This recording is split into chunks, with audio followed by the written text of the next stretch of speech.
Fortnite! Hi everyone, it's me, and today let's watch this video together! Game exchange! Culture shock. Hey everyone, 𝐈𝐬𝐥𝐚𝐧𝐝 here. Hi 𝐈𝐬𝐥𝐚𝐧𝐝. Yes, the time has finally come. Time for Culture Shock to cover the one game that everyone can't seem to stop talking about for the last month, for better or worse. Now it's Apex Legends, Valorant, don't forget Minecraft. But Among let's Us. give credit where credit's due. Fortnite's got a crisp, stylized appearance, stable servers, PUBG. is incredibly straightforward in terms of its game mechanics and rules, and has one of the most unique theories going around lately that I've ever heard.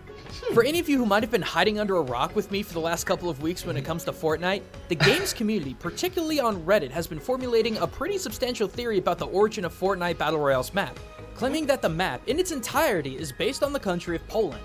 And I gotta agree with a lot of these ideas, because when directly comparing a map of Poland to the PvP map of Fortnite, not only do the two maps look geographically identical, a few interesting observations crop up. For example, Retail Row, the map's most urban developed area filled with shopping centers and cars, matches the exact same location as Warsaw, Poland's capital. To the northwest in Fortnite's map is Haunted Hills, an empty, decrepit location featuring little more than a few buildings and a graveyard. And Interesting reference to the real world, maybe, possibly. The probability. on the flip side, in the northwest of Poland sits Kolmina, Poland's officially recognized ghost town. During the Second World War, Nazi occupation forces developed a massive prisoner of war camp containing over 8,000 Polish soldiers and civilians. Wow. Since its return to Poland in 1993 by the Red Army after the Iron Curtain fell, no one has had any interest in populating or purchasing the village, leaving it a dry, dead husk of a town filled only with the painful memories of prisoners during the Nazi occupation, making Haunted Hills a possible metaphor for Kolmina. Then finally we have the most interesting comparison of all, Tilted Towers. The most popular drop point for players to pick up weapons and gear, which also makes it the most claustrophobic nightmare of all locations in the game. But a few weeks ago, players noticed a large comet in the sky of the map and speculated that due to observations at different angles, the meteor was believed to strike Tilted Towers. For more information on that theory though, check out MatPat's video on it. He gets pretty deep in the science of the comet, the Morse code theory, all that good stuff. But what MatPat didn't mention in that video was, again, when layering Fortnite's PvP map over Poland, Tilted Towers lines up very closely to a city called Poznan. And Poznan houses the Morasko Meteorite Reservation on its northern edge, which contains 7 meteorite impacts that are believed to have hit over 5,000 years ago. The timing might be a millennia apart, but the symbolism is definitely there. Heck, there's even a theory that Flush Factory is actually a shout out to Mesta Tissue, one of the leading manufacturers of baking and toilet tissue in Europe, with one of their larger factories in the Polish town of Krapkowice, which, again, if you layer the PvP map over Poland, is eerily close to Flush Factory. There's a lot of interesting ideas going on here for sure, but something that's really surprised me while researching this theory is that everyone's been so focused on the macro of this game. The map, its locations, the meteor's trajectory to Tilted Towers, overlapping locations to Polish towns. But no one's really focused on the micro.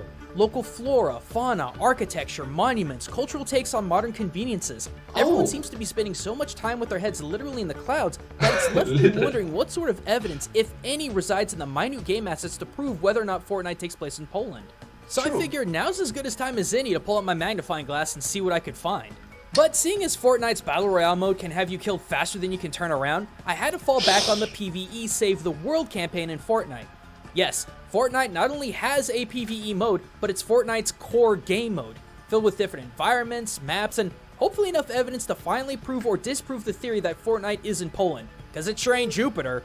But before I start digging into my own theories on this game, I need to make a quick preface. I have very little experience with Poland or the Polish language, as I'm sure my previous pronunciations have proven. But I've been culturally analyzing for well over 6 years now, and in that time I've learned a few tricks when researching cultures and countries I know very little about. Such as the first thing I started looking into in Fortnite's maps were signs. You know, like traffic signs. Because while signs may not have much in the way of linguistic or cultural relevance, they are definitely fingerprints for determining a country of origin. Oh, that's true. Different countries have different signs. For example, a pedestrian sign in Japan, Indonesia, and the US are all completely different. And lucky for me, Fortnite is peppered with street signs. All in all, I found stop, water's edge, pedestrian crossing, no parking, school zone, no U-turn, and slow signs, and there's likely even more that I missed. But how do they stack up with their Polish equivalent? Well, it was actually mixed at best. Firstly, the pedestrian sign at its base did match up to not only Polish signs, but others from around Europe. However, the only sign I could find that had the red outline with a human figure walking the crosswalk was from France. No dice there. They have a slow sign, no parking sign, and school zone sign were straight up American, so that didn't work either. But the stop sign, no U-turn sign, and a new one I found, a no open flame sign, surprisingly matched references I found in their Polish equivalents, though they were also identical to American counterparts. The final sign though, the water's edge sign, also matched a Polish reference I found, but the difference in color didn't quite have me convinced. And also the vehicle difference. Nothing was uniquely Polish, but it wasn't purely American either. There was a lot of European influence. So I moved on to the next subtle clue of country differentiation, cars. Cars can be a big indicator of cultural uniqueness, not only in their domestic design, but also things like license plates and side of road preference can really narrow it down. And in Fortnite's case, the cars are parked or abandoned on the right side of the road, which knocks the UK and a few other countries off the list. Oh, okay. But then there's the matter of license plates, and this was also a rather mixed bag. I really like it that there's so much different game cultural references to the game, and it's not just like one particular country involved. It's humankind in general's culture, human culture, and thus, if there's saying of cultural inappropriation, well, what culture are we talking about? We are talking about human culture. You are human, right? Plenty of cars in Fortnite have American-style tags complete with colored sections for state names in the top center and colors to represent registration stickers on the top right. However, there are also other cars that had obviously European license plates. Telltale signs of this were the fact that the tags were thinner, they had no stickers, and were exclusively black text on a white background. But the biggest clue was the number of characters on the license plate. 3, then 4, making 7. But now came the question of what country could these tags come from? Now, it couldn't be English, because English cars are required to have white tags in the front and yellow tags in the back. It couldn't be French either, considering how many more characters are used in their plates, and it couldn't be German, considering Fortnite's European car tags lack registration and safety seals that are required for German tags. But you know what European country does follow the 7-character white back tag format without a lot of stickers? Yep, Poland. I was getting closer. I kept searching through the game's maps looking for any other small detail that would be territorially unique, specifically Polish unique. Emergency vehicles, public utilities, all these things can have very specific appearances when it comes to individual countries. And while the fire, police, and EMT vehicles in Fortnite were very American looking, plenty of other things were definitely looking European. Bathrooms were labeled as water closets with the letters WC, fire hydrant designs that were far more reminiscent of European hydrants than anything I've seen in the States, and telephone booths. One of the few things that actually has legible writing in this game had the spelling TELEFON instead of the English TELEPHONE. But despite how European this game was looking, nothing was wholly Polish. Sure, a lot of the above-mentioned items share the same qualities as their Polish counterpart, but so do most of the countries in Europe. Case in point, TELEFON might be the way Polish writes phone, but so does German, Dutch, Norwegian, and a dozen other languages. It was painfully obvious that the aesthetic of Fortnite was incredibly European, but specifically Polish, it just didn't seem there. But there had to be something. There were too many close calls just to label this game as a generic mix of American and Europeanisms. But I needed a break, something to just clear my head. So I took an hour or so and just farmed mats in the Save the World mode. But while I was bashing cars, furniture, and houses for their base materials, I noticed something. There's a ton of gnomes in this game, like garden gnomes. While they're all over the place in garden and toy stores like you'd expect, they're also just in general hiding all over the place on the map, hidden behind boxes, rocks, and trees.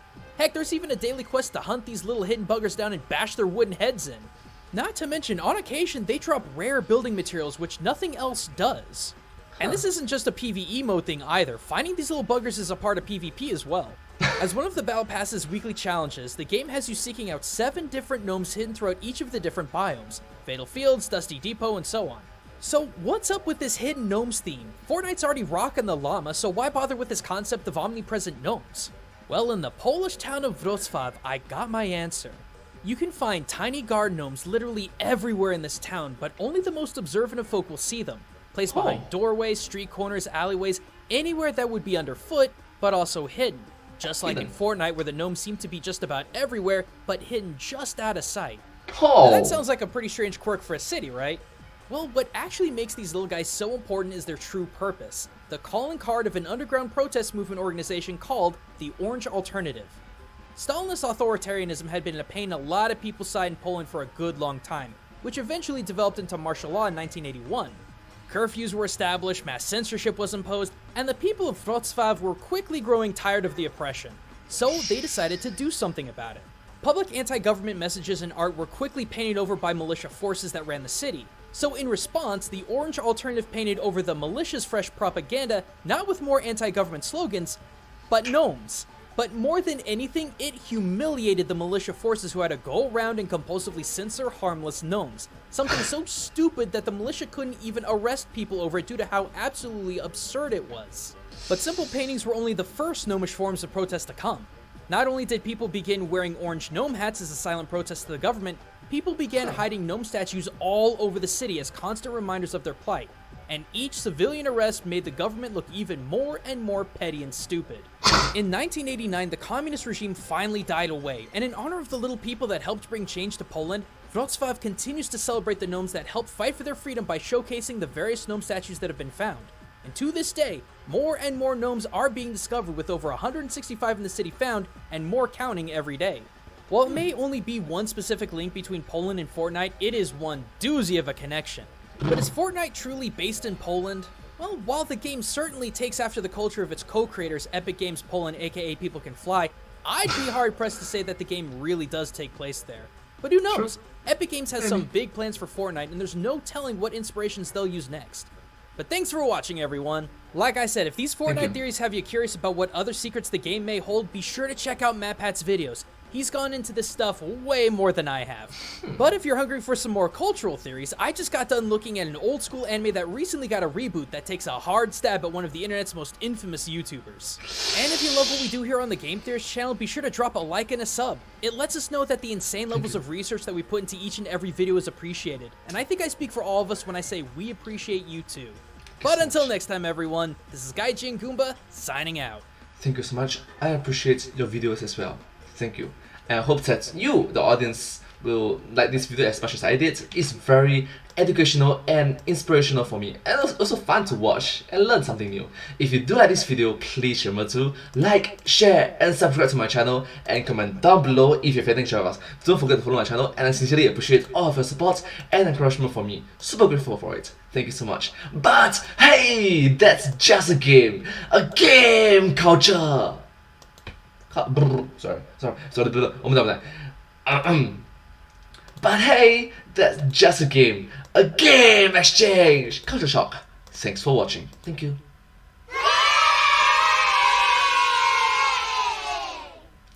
And I'll see you in my next video. Subscribe!